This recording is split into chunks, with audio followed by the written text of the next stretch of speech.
Assalamualaikum warahmatullahi wabarakatuh. Kembali lagi di channel Sang Penerang.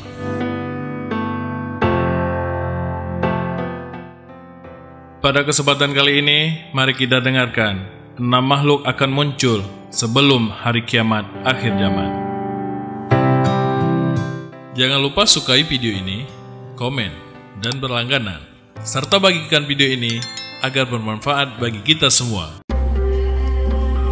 Sahabat Sang Penerang yang dirahmati Allah Subhanahu wa Ta'ala, kelak di akhir zaman akan muncul makhluk mengerikan yang dalam kamus bahasa dikenal dengan istilah burak. Burak diartikan sebagai hewan kendaraan Nabi Muhammad SAW yang berbentuk seperti kuda yang memiliki sayap pada sisi kiri dan kanannya.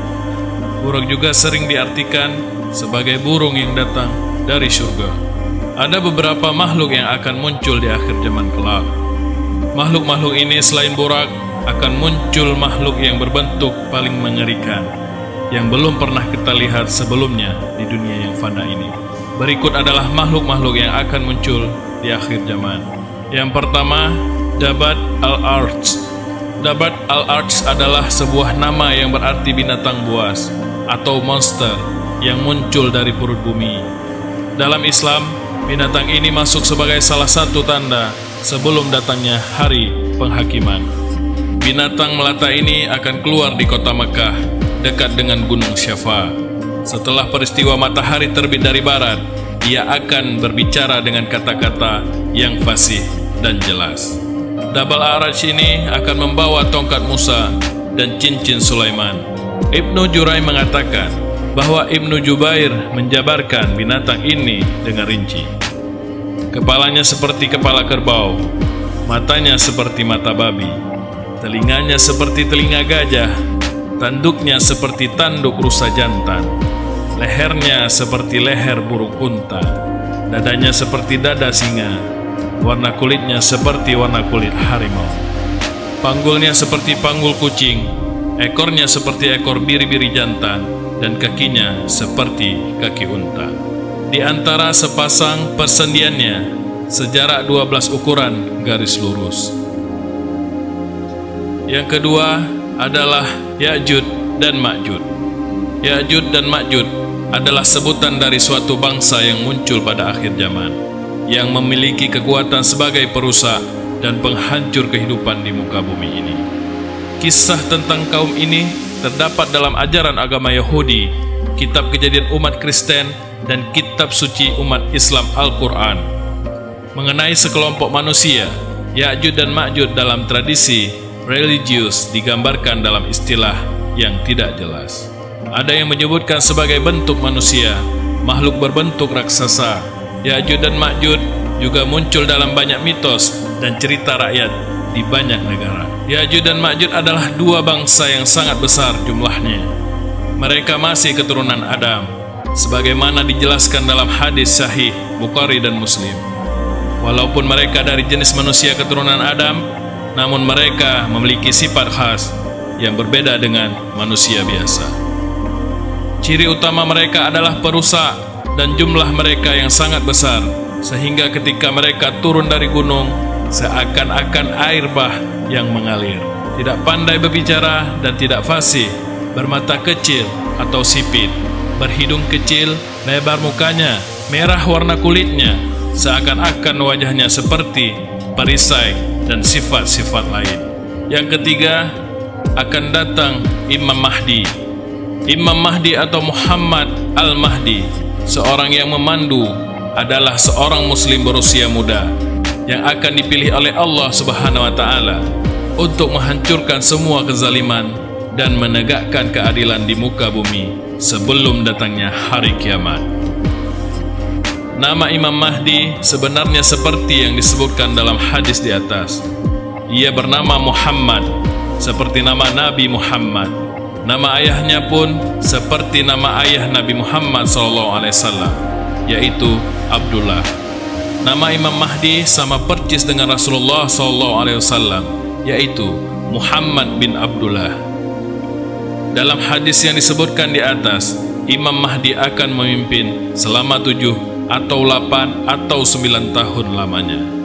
Masa kepemimpinan Imam Mahdi akan membawa kaum muslimin untuk memerangi kezaliman, hingga satu demi satu kezaliman akan tumbang, takluk di bawah kekuasaannya.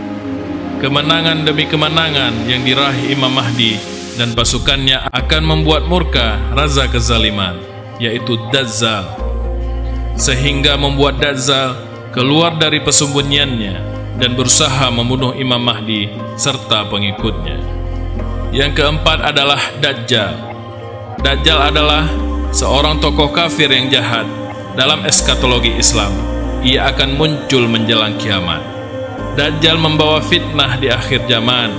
Menurut al-hadis Nabi Muhammad SAW bersabda, sejak Allah Subhanahu wa Ta'ala menciptakan Nabi Adam alaihissalam sampai ke hari kiamat nanti, tidak ada satu ujian pun yang lebih dahsyat daripada Dajjal.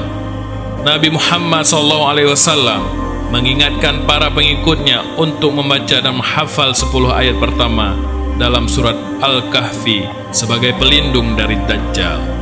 Dan kalau bisa berlindung di kota Madinah dan Mekah, karena Dajjal tidak akan pernah bisa masuk kota tersebut yang dijaga oleh para malaikat. Rasulullah juga mengingatkan para pengikutnya untuk berdoa, "Ya Allah, aku berlindung denganmu dari bencana Dajjal." Dia juga menyatakan tidak ada musibah yang lebih hebat daripada bencana yang ditimbulkan oleh Dajjal sejak penciptaan Nabi Adam hingga hari kebangkitan. Na'udzubillah min dzalik. Yang kelima adalah Azazil. Azazil adalah nama asli dari iblis yang merupakan bapak dari bangsa jin. Sedangkan pendapat lain mengatakan bahwa nama asli iblis adalah Al-Harij. Menurut syariat Islam, Azazil adalah pemimpin sekelompok syaitan dari kalangan jin dan manusia. Menurut keyakinan agama Islam, bahwa sebelum diciptakannya Adam, Azazil pernah menjadi imam para malaikat, Sayyid al-Malaikat, dan Kazim al-Jannah, bendaharawan di surga. Sebelum dilaknat oleh Allah, Azazil memiliki wajah rupawan, cemerlang, mempunyai 4 sayap, banyak ilmu, terbanyak dalam hal ibadah, serta menjadi kebanggaan para malaikat. Dan dia juga pemimpin para malaikat, Karubiyun, dan masih banyak lagi. Setelah ia enggan untuk bersujud kepada Adam, Allah mengubahkan mukanya pada asalnya yang sangat indah cemerlangan menjadi bentuk seperti babi hutan. Allah mengubah kepalanya seperti kepala unta, dadanya seperti daging yang menonjol di atas punggung. Wajah yang ada di antara dada dan kepala itu seperti wajah kera. Kedua matanya terbelah pada sepanjang permukaan wajahnya. Lubang hidungnya terbuka seperti cerek tukang bekam. Kedua bibirnya seperti bibir lembu. Taringnya keluar seperti taring babi hutan. Dan janggut terdapat sebanyak 7 helai. Azazil diberi umur hingga hari akhir kiamat dengan janji untuk menyesatkan manusia sebanyak mungkin dan menemaninya di neraka jahanam kelak. Yang terakhir adalah makhluk Anka.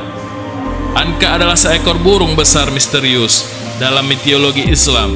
Burung itu disebut namanya dalam buku karya Zakaria Al-Karwaini. Burung raksasa ini pernah dikisahkan oleh Al-Kisai bahwa burung tersebut pernah ada pada zaman Nabi Hamzalah dengan umatnya yang disebut Ashar Ar-Ras. Ia berhasil membunuh burung ini dengan cara meminta doa kepada Allah Subhanahu wa Ta'ala untuk mematikan dan memutuskan keturunannya. Burung ini sering diidentikan dengan burung Simur dari Persia dan Fonik dari Mesir kuno. Menurut manuskrip kuno berupa teks Arab kuno dari Timur Tengah, legenda burung kolosal ini dikisahkan memiliki tubuh sangatlah besar sehingga sanggup membawa seekor gajah dengan cakarnya yang tajam. Sumber-sumber kuno ini menjelaskan bahwa burung Anka pernah dipercaya sebagai makhluk mulia yang diciptakan oleh Allah Subhanahu wa Ta'ala. Apabila burung itu terbang, maka ia sanggup menutup matahari seperti awan.